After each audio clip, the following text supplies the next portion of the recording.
We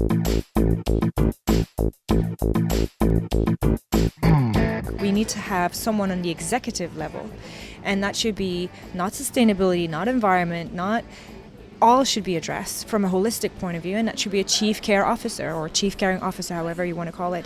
And I felt that it was important that it had to be based from an emotional point of view, not sustainability, not what does sustainability mean? Like, what are we trying to sustain anyway? Stand by, I'll be right there. Hello and welcome to Minter Dialogue, episode number 341. Today is Sunday the 15th of September, 2019, and this interview is with Nora Gherbi.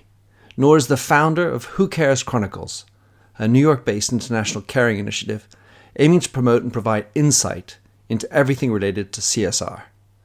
Who Cares Chronicles focuses on great leadership and best practices for the socially conscious business.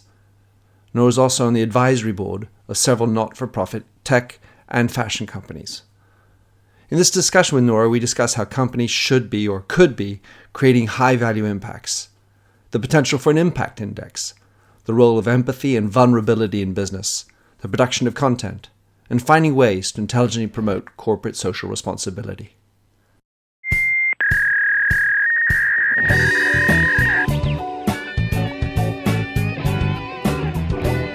Welcome to the Minter Dialogue podcast, where we discuss branding and all things digital. I am Minter Dial, your host, and you'll find the show notes on my eponymous site, minterdial.com. Enjoy the show. Nora Gherbi, it's a pleasure to have you on this show. You and I share several things in common, one of them being sort of this Franco-North American thing, but you have a number of other things. Anyway, I came across your name when you wrote an article that obviously just sparked me off, talking about empathy in machines and business, and obviously that's a big topic for me. So in your own words, Nora, tell us who you are. My name is Nora Gherbi, and I am the founder of Who Cares Chronicles, which aims to promote empathy in the corporate world and beyond. So in a few words, that's me. Right. Well, elaborating a little bit more, because obviously your name is something, but you've also have a Canadian background, a French background. Give us a little bit more texture around who you are. Sure. So, well, always very hard for me to say who I am or to describe who I am. But if I had to describe it in a few words, I would say that I am definitely trying to promote empathy in the corporate world, which was the initial start of Who Cares. But in terms of background, I am also, the older I get, I love to claim my roots as an African woman. My ancestors, my parents were born in Africa, my great-parents were born in Africa. And so I feel closer to the continent the older I get, which I did spend a lot of time as a child in the summer. I'm also Canadian, where I've lived most of my life. I'm also a New Yorker, where I've lived a very long time, and where Who Cares was started. So, as I said in previous interviews, it's always very difficult for me to describe who I am. I'd like to consider myself, without sounding a little bit too cliche, but a global citizen. And I think it's very important to emphasize today on the definition of being a global citizen today. It's much more than a concept. It is something that has to be lived through experiences.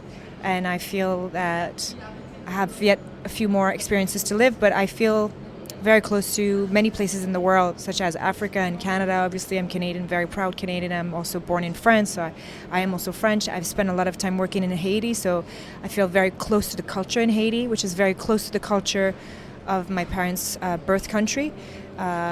So, yeah, that's who I am. Great. And so Who Cares Chronicles, or at least Who Cares in New York? Tell us about how it came around. Who Cares is a very interesting story. It was actually born, the idea, the initial idea was born in Canada. And I was working at the time for the French government. I was working with investors from Canada going into France, and I was working on a big investment project in New Caledonia. And my background has allowed me to study very closely with First Nations in Canada. So I had that expertise of understanding how First Nations work, and the issue that this company was facing was with First Nations in a French territory. And so we worked together at finding a way in between the business model, the business project, and also to weave it in the culture and try to solve the points of contention that were within the project. So that worked really well. The company, the corporation was really happy, and the local nations First Nations were really happy. And this is where the idea stemmed, was that I just didn't want to be, I always felt like a closeted philanthropist, although I've always since a child, through the exposure with my parents, were involved or volunteered in various causes. I wanted to kind of merge both, and I just didn't feel like I could do that in my job, in my work. Although I heard a very good podcast recently that said your job is not your work and your work is not your job. You have to know which one is and how you can weave them in. And so I felt that my work was my work, but my job was to kind of give back, bring attention to certain things, bring light to certain things. And so that's what I tried to do with Who Cares. And when I moved to New York, I said, well, I moved to New York in a very interesting context. My office was facing Lehman Brothers offices. I was right across from Lehman Brothers. I literally had a front row seat to the fall of the financial structure of the time. And then just very few weeks after that, so after seeing everyone leave with their carton boxes and the news and all that ensued, I saw another bank put their sign in and take over, and went back to business as usual with the same methods. And I was like, well, I no longer want to do this. I really want to research this, and how does the corporate world work, and how does corporate finance works? Like how can we do better? And I said, well, I'm in a great position that I can have access to all these corporations. And so I pitched it to my boss, who himself is a very caring person, and I still thank him today for allowing me to go into that research. And he believed in the idea that there were potential in this. And so I started to study this, and I went and met with every single CSR person. At the time, it was, again, in context, it was 2007, 2008, and there were no chief of sustainability. There was none of what we see today. And so the structure was really interesting, is that you had either a large corporation and a foundation, but they seldomly communicated together. I mean, they just had few exchange.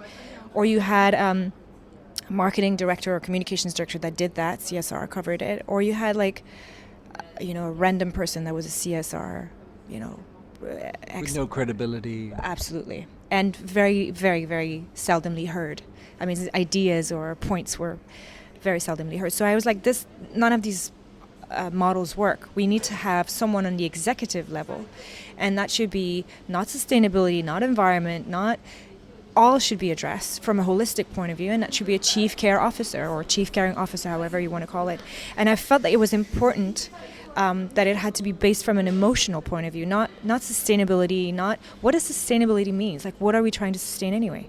I really thought it had to be based from a caring perspective, and caring is empathy. So it could have been a chief empathy officer, but I wanted to steer away from, I know there's chief happiness officers and such, but I thought that caring was encompassing. I mean, the first thing that, and I often mention it, and I think there's a good relations to a beautiful concept that I love in Africa, which is Mama Africa, which is the earth and what gives from the earth and what is given from your community, and the maternal aspects of giving.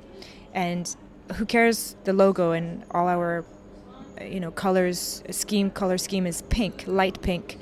It is known to be the color of empathy, and it's apparently referred to the nipple skin, which is flesh pink colored, which is across the board in races is always sort of flesh pink colored, regardless of race. And sex, by the way. And sex, exactly. And so, and the first relationship or the first introduction to caring that you have is through this. So pink, subconsciously kind of resonates with the notions of caring. That's why I chose pink, and that's what Who Cares. That's how Who Cares was born. And then I realized that we should have the second observation was that a lot of great practices were not available, barely available in annual reports. And why are they not? And we don't have issues with intellectual property. Something that works within a corporation could work with another. If one corporation is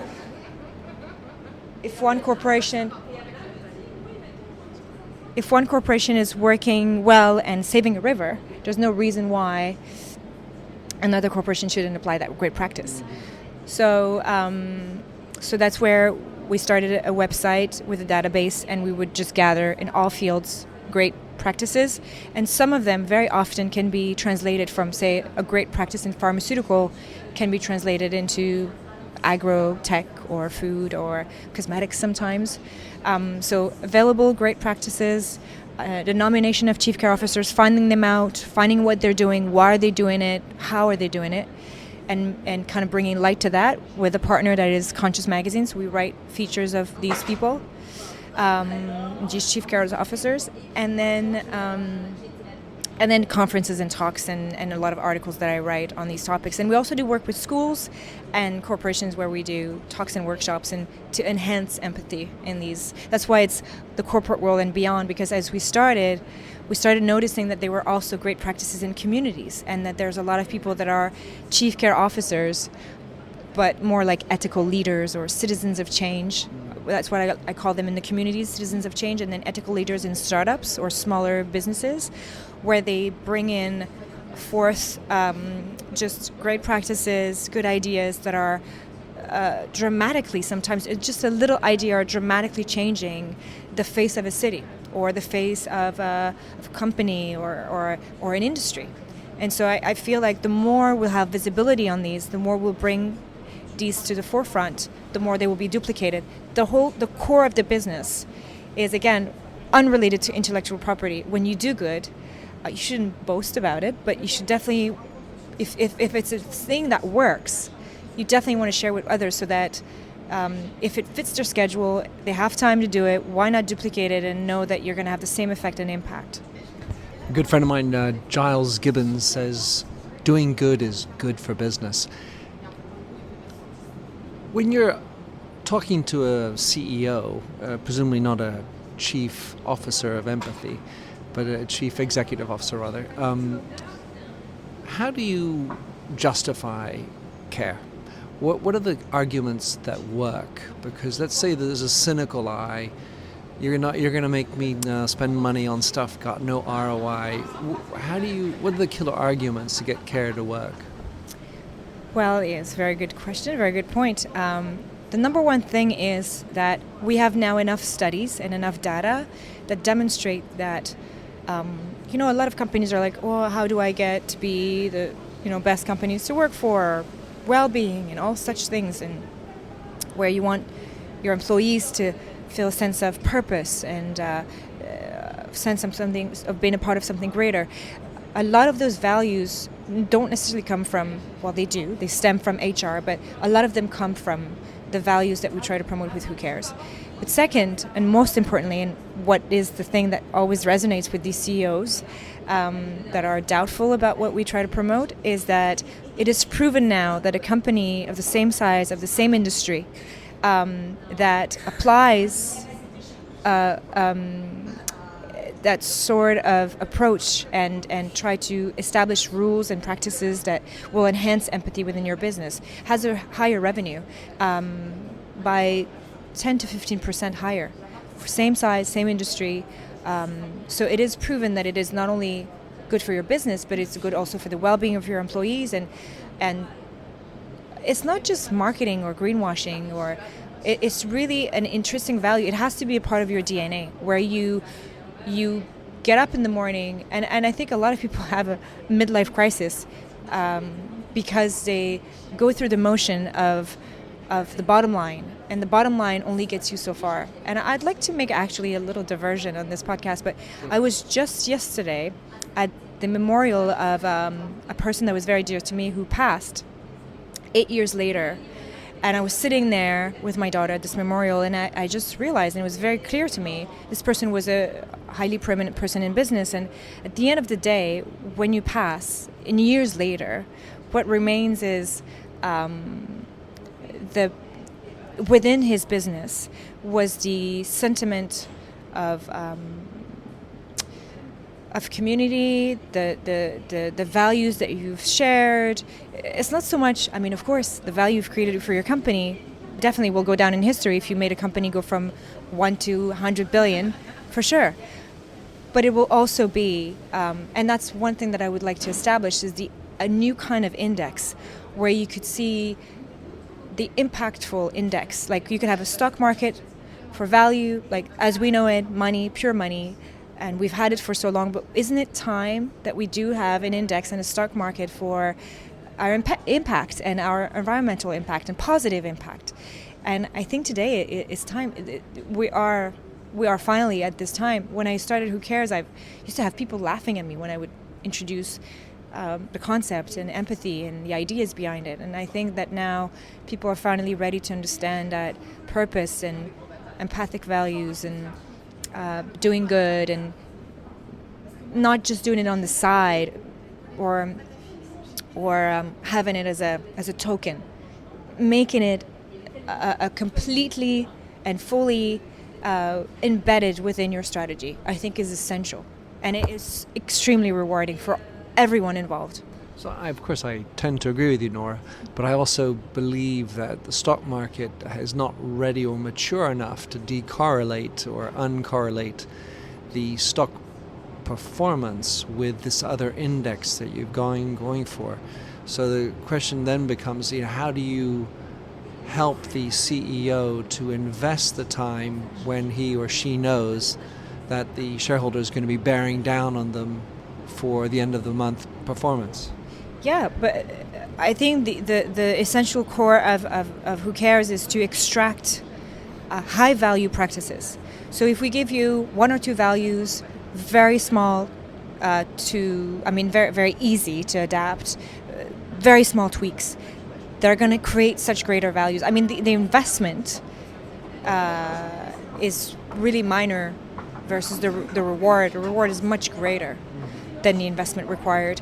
And I know it seems difficult, but one of the things too that I'd like to mention in terms of convincing these CEOs, for the longest time, I could compare it to a ready meal. You just open the box and you have a ready meal and you just don't know where it came from. You just know the taste of it and the color of it and the shape of it.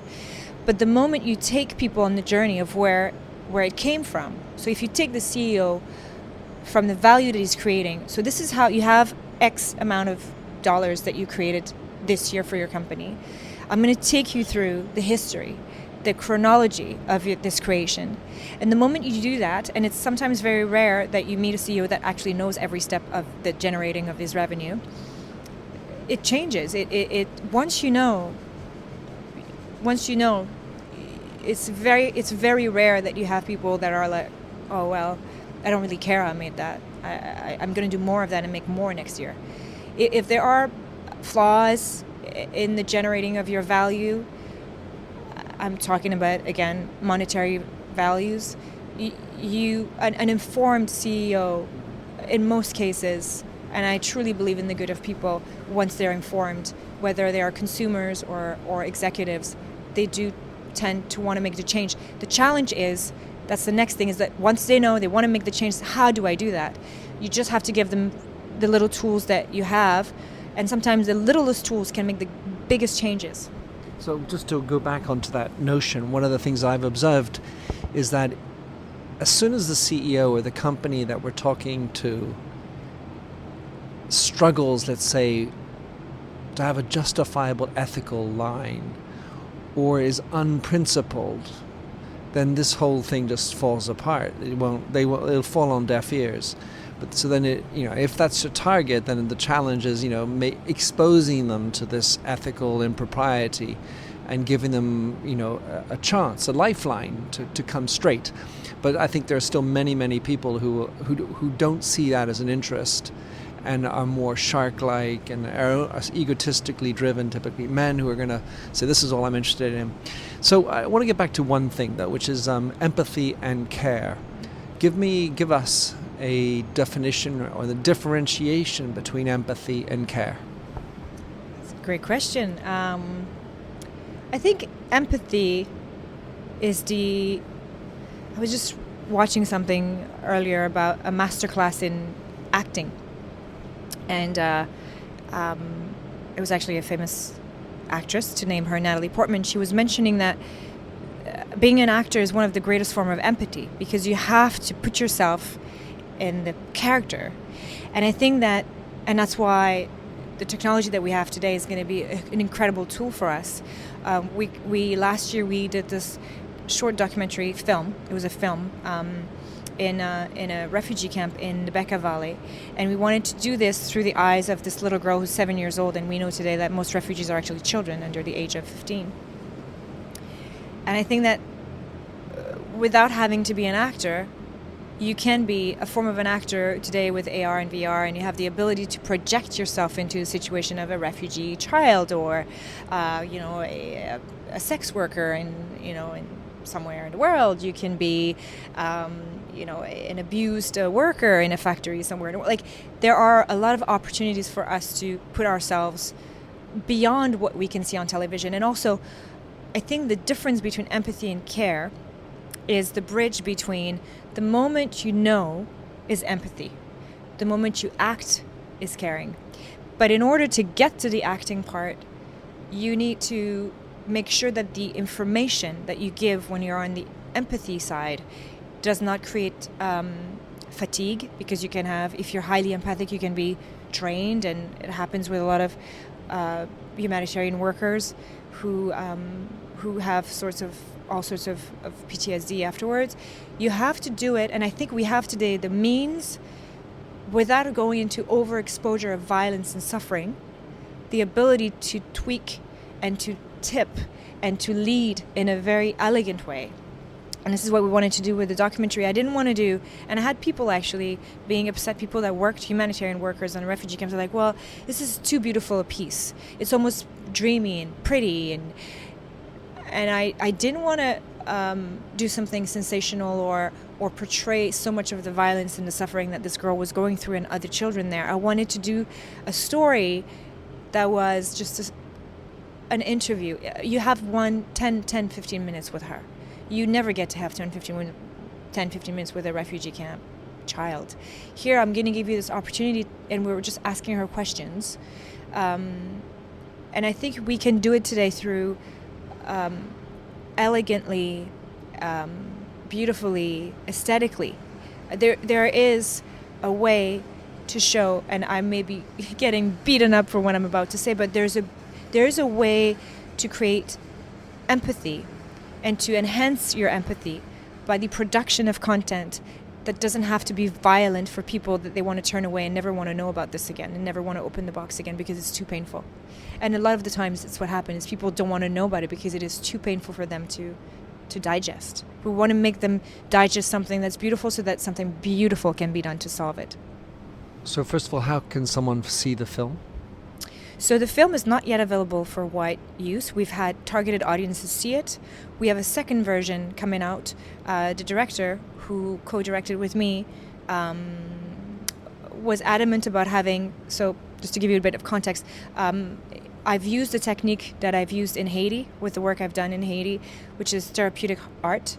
And so there's a lot of drawing and a lot of use of color for the documentary, which was how we wanted to sort of exercise the pain and of the story, but also to give a bit of a way for the child to express herself without having to go deep into painful memories. So she wanted to absolutely use the use of color for a different gradation of the view of the film. So she's making a second version, and this film will be distributed. We have found a distributor now at the Cannes Film Festival, and we're going to have it distributed to wider audiences, and hopefully it'll reach a lot of people. It's still very much, sadly, accurate and current. So it will be soon. All right, so as soon as I have word of where it is, I'll put that in the show notes for anyone who listens to this later on. You mentioned something that really struck a chord, which is this notion of pain that could seem, in the way I understood from you, stop empathy. And I wonder how, when we go to businesses, and this is obviously what I do, I'm trying to help businesses to understand the benefit of empathy, but there are so many things that get in the way. And I've tended to classify them as being technical things like stress, like not enough time to listen, go out and do some market street listening to what the customer's thinking. I don't have time for that, boy, I'm really struggling to get the turnover in. But I'm wondering if there's also another sort of more psychological, deeper psychological issue which impedes certain profiles from being empathic, and it feeds a fear deep down or something. Have you got any experience in that? I honestly believe that our next frontier is not going to be what we think. I think that while we're focusing on certain things like AI, and that's why I talk about it in my article that I wrote for Conscious Magazine, or VR, or all these new technologies, which are amazing, by the way. I'm not saying that they're not. I'm very excited about what's to come, and accepting it and incorporating it into what our lives will be. But I am also a firm believer that empathy has been, and for many years, for many centuries, one of our most underutilized tool and most underutilized aspect of our humanity. I think that for many, many years, and I don't know if this answers the questions, but I'm going to try to answer it this way. I think for many years, I have a friend of mine that uses this notion, which I really like because it's kind of in tune with technology. So you have two kinds of people. You have the old grade and you have the new grade. So you have the sharks from Wall Street, you have the dog-eat-dog mentality, you have the kill or be killed. Yeah, that was one. And that worked for a long time. That worked to build and create, and society grew from those notions. I don't think we need those anymore. It's like being the bully kid in junior high school, and then you graduate and you're in high school and you're older and you're wiser and you're like, I don't need to bully anymore. I want to be more gentle. I want to be more understanding. I want to use less anger, less aggression, more empathy, more kindness, more softness. I don't think being soft is being soft, and I know that Brené Brown has written a lot about this, vulnerability. And vulnerability and empathy are two different things. It's not what I'm saying. I'm not comparing both. But I'm saying that the ability to be... If you look at a rock and it's hard and it's very, very little for it to get through, and very little malleability. If you look at something like, Play-Doh, there's much more that you can do from shaping it. And there's much more... exploration possible in terms of how you want to shape yourself in your future. I don't know if that's an analogy that works, but I think we should be less rock. Rock doesn't work for us anymore, and more Play-Doh. Well, it certainly speaks to the plasticity of the brain and the ability for us to adapt. All right, so outside of seeing your film in private screenings, what are the ways that a company can become more empathic? How do you inject empathy into a business that selling staples or basic stuff and make it last? We have a series of exercises that have been created over the years that I've curated and created, and one of the first one that I love to use because it works with kids in schools and it works with executives that are in their 50s. It's called the WELL exercise. It's actually being turned into a book as we speak. It's almost finished. Right. And the book's going to be called The Source.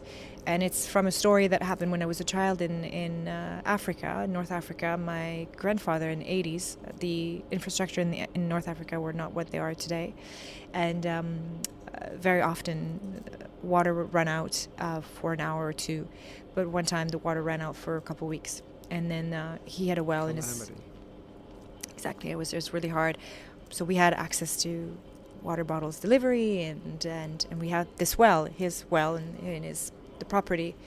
And he decided after 2 weeks to open the gates of the property and have the villagers come in and take a bit of water. And for me, there was a pivotal moment in a sense that I saw the opportunity for metaphor metaphorical exercise that has been working, as I said, really well across the board from 7 to 77, as they say in France, de 7 à 77 ans.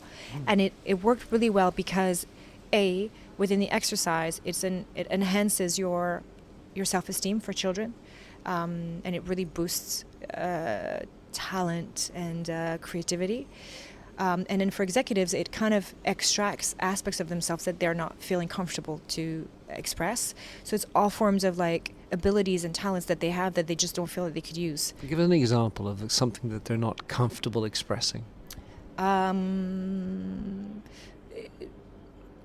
The creative process is very interesting. So you can have an executive that's great with numbers, and his job is all day to work with numbers, but yet they have a whole creative side of them that's been suppressed. So the exercise itself is at the end, we ask them to create essentially their own well, draw it. We ask them to draw, which you never get executives to draw ever. No, I don't know how to draw, they'll say. Exactly. But they love the exercise because it's something that we're asking them to do. And you're not in a shrink's office. We're not, looking at butterflies and asking them what shape it is. We're just asking them to draw well and to put inside things they don't usually use at work, but that work really well for themselves outside of their office. So some of them are incredible writers. Some of them are incredible speakers. Some of them are incredible advocates for certain causes that they never speak of because they're not comfortable speaking about them, or because there's something they feel that's private, but yet it is shared amongst other executives within the same room, but they never talk about it, and they are in awe or in shock to find out that someone else is dealing with diabetes or MS or asthma, or I'm just talking about all kinds of things that you could be dealing with, or someone in their family that is dealing with cancer, and it puts pressure on them. And again, it's not necessarily an HR story. It's empathy, essentially, is the ability, without getting woo on everyone here in this podcast, is the ability to understand that we all are living the same experience from a different set of glasses. And the moment you realize that, we have different glasses, but we're living the same experience. Everybody experiences grief and loss and heartache and heartbreak and job loss or job, questioning. Am I doing the right thing? Is this my purpose? Why am I not fulfilled? Am I living my true life? And these are topics that are not addressed very often, and we don't necessarily need to go into, again, without going too deep into psychology, we don't need to be in a shrink's office to address certain things, particularly when we know that enhancing your empathy within that context, of course staying within business, being a great speaker or a great writer may benefit your company in ways that you just never thought of, and may give you an opportunity to be closer to your purpose, therefore a greater asset for your company. And the CEO would love to know that. It's like, I didn't know you spoke Chinese, or I didn't know you lived, 1 year in Vietnam after graduation and you did this project. Sometimes there's a lot of, shadow sides of someone's self that can be a greater asset, and it's just not enough explored. So the ability to explore it through these exercises has proved to be very valuable for the companies that have accessed those exercises. And they're very simple in a sense that we're allowing people to have a platform that is not a platform that they explore every day. So create an environment where people feel comfortable enough, safe enough to talk about other elements beyond the rational that maybe expose some creativity, maybe talks about other experiences, more emotional. And I like to talk about actually bringing out the side hustle, because somehow I feel so many people are stuck in a job where they don't feel the passion. They're doing what they have to do, but then they're very keen to go home and they can work until 3 a.m. on collecting, different types of nails, whatever. And if we could allow those side hustles to bridge back into work, maybe it'd be good to know that you speak Chinese or something. So Nora, time is what it is. I could go on for a lot longer, but tell us how someone can connect with you or track you down, listen to what you're up to, read what you write. There's a few podcasts available I do a lot of conferences. I speak at a few conferences. So there's talks coming up. We have a few coming up in the second part of the year, in the fall and in the winter. So they can come to those. And we can read some of the things that are being written around the context within Conscious Magazine and other articles. They can go to our website and see some of the great practices that we identify. Your website's name is? It's whocareschronicles.com. Instagram is a great way. I think I would lead more people to go to Instagram, which is Who Cares Chronicles as well.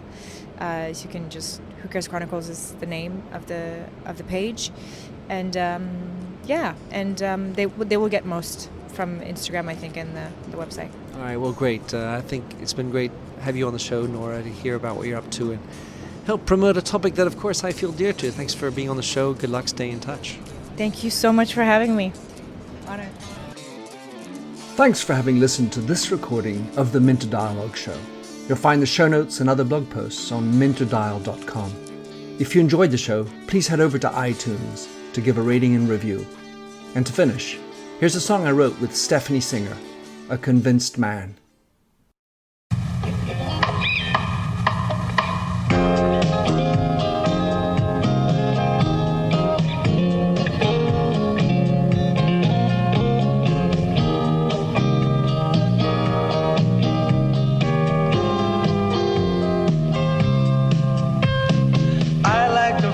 A stranger tucked around me, precipitating the danger.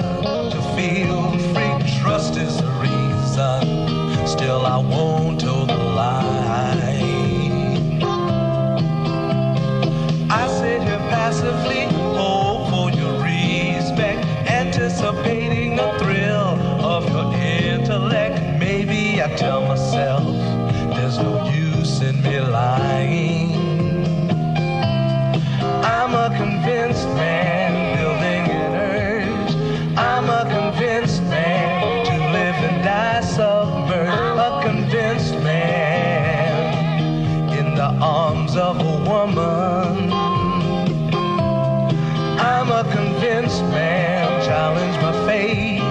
I'm a convinced man, competition's innate. A convinced man, in the arms of a woman.